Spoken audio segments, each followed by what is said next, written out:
Okay, well, the first thing we're going to do here is we're just going to tie off our line, pretty standard, tie back over itself, and then it'll hold. Snip off the tags.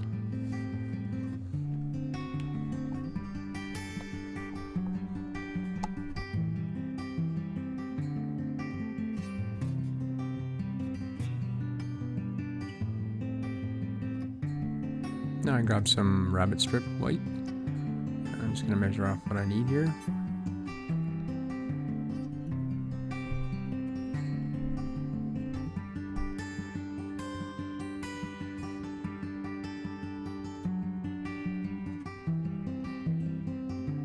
And I just trim off what I need and then get rid of the little bit of extra fuzz at the end, so I got something clean to tie to. And I just kind of snip off a little bit of the rabbit leather just to make it a little skinnier for tying.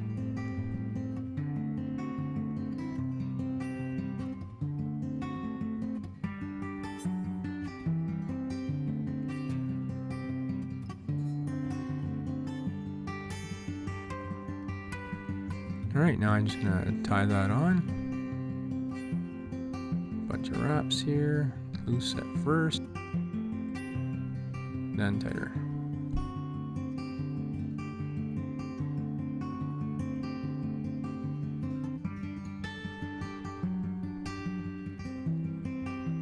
What you didn't see there is I like to pull the rabbit strip back a little bit, and then I poke it through the center of the leather so that it sits dead center in the hook. Sorry about that, I forgot to turn the camera back on. Now I'm just going to pick out a little bit of green crystal flash here. It's kind of a greeny, shimmery color, I'm not exactly sure. Pearl green, I think, is the name for it. I'm just going to start building up a little bit of color inside, and then it'll get covered over later. It's kind of going to represent like the internal organs or the different colors inside the fish. And I just tie that on.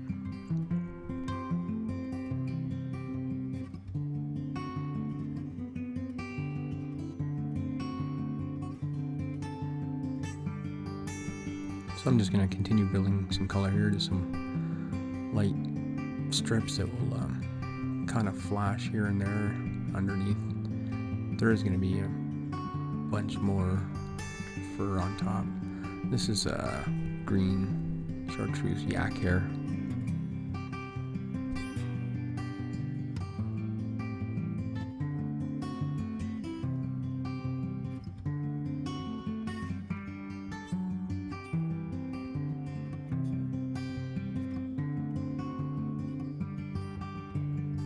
I like to throw a clip on here. This is just a potato chip bag clip, and it just keeps my fur out of the way while I tie some more. And of course, you're going to do both sides, so I'm going to duplicate this on the other side.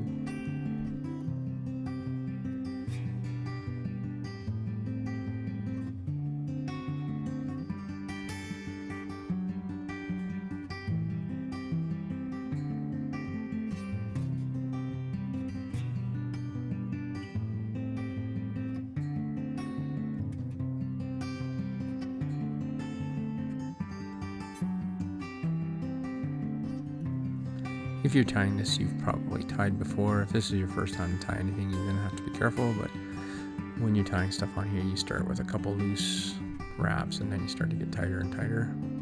But that's more tying 101. This is obviously beyond the 101, so I hope you already know how to do that.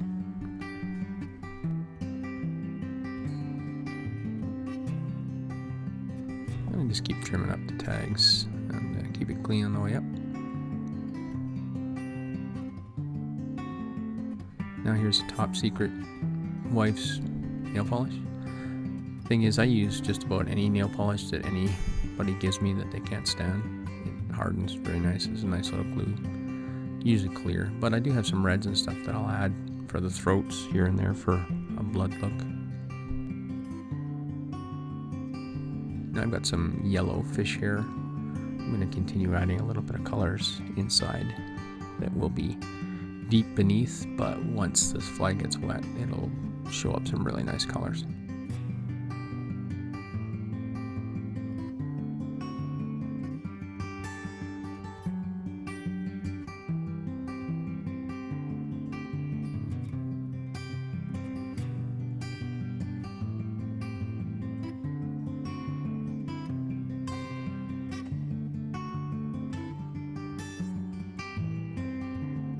And as before, I'm just duplicating the other side.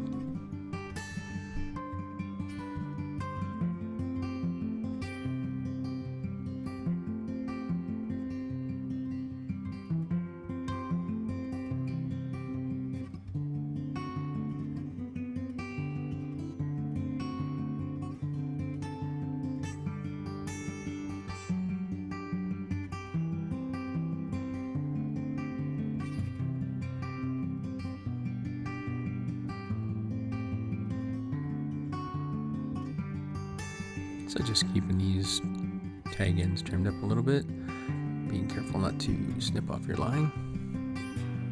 That always makes me angry.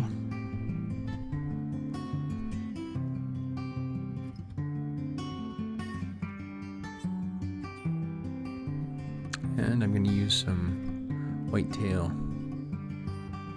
tail, and I'm going to use the long white strands from the inside of that tail.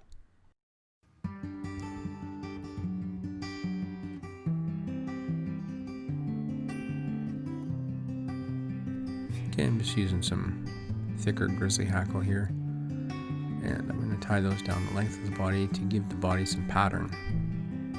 And again, once I add a little more body on top, you won't see these pronounced, but when they get wet, they show up pretty good.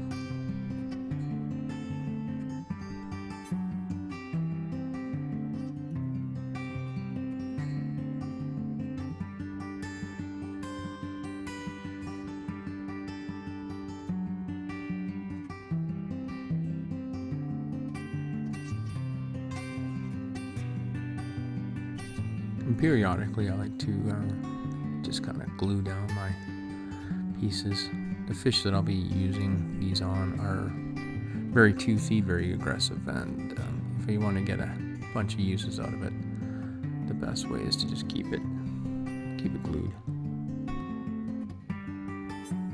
Okay, I'm just going to keep building up some more of the body with some more of the tail of the whitetail.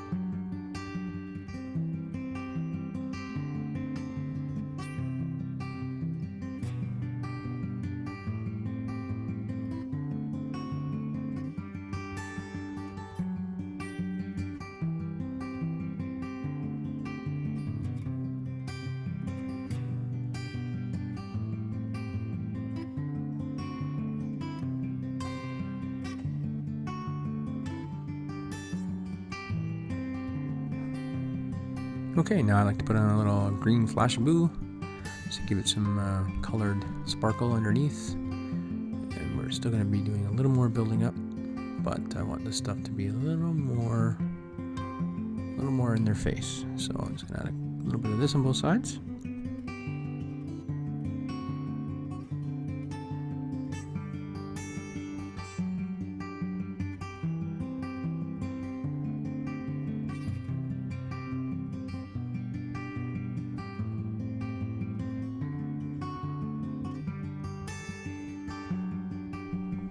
Okay, I'm going to add some white fish here now, and this is a little longer than I can get bucktail, so it's going to cover my entire fly to the end and give it a little bit more wavy action.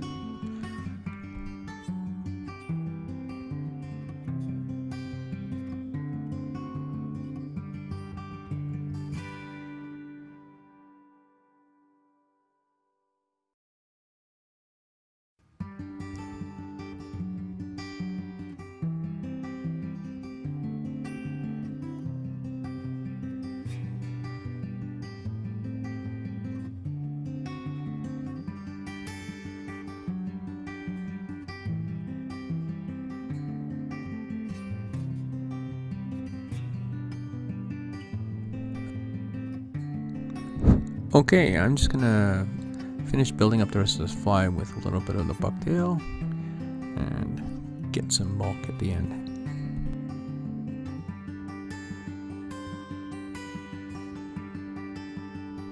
Okay, now I'm going to add a little bit of red dyed bucktail or just deer hair. I'm going to be adding the bleeding throat or bleeding gills or even just flashing gills. I think it represents more of a bleeding fish, so anyway, I'm going to put some red in here.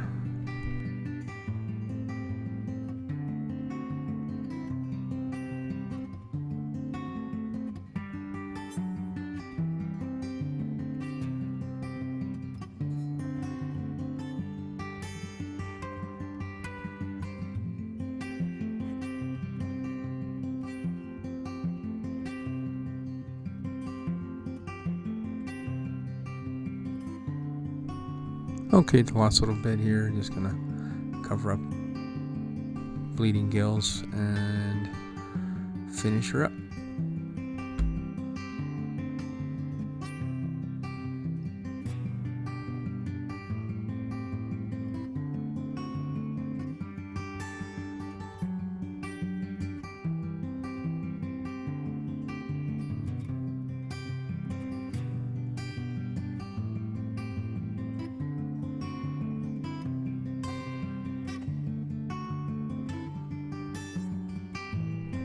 Okay, so now basically I'm just gonna take my thread and I'm gonna cover up the last little bits of like trimmings and build up the throat a little bit. I'm not too worried about it matching the height of my jig. These are pretty high reaction baits and they don't really have time to see them. I'm moving them very quickly.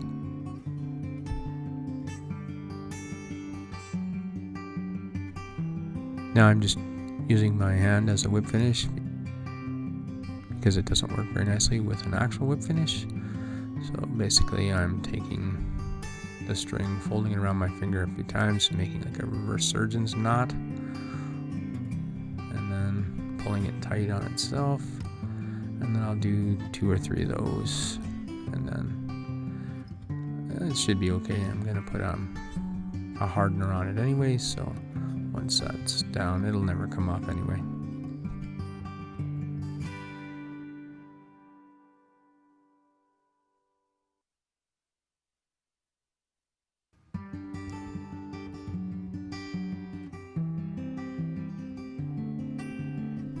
Okay, now for the hard head, I put the clear on around the knots that I just made, and I just let that run down around both sides, and that's pretty much enough to keep that there forever and ever, hopefully.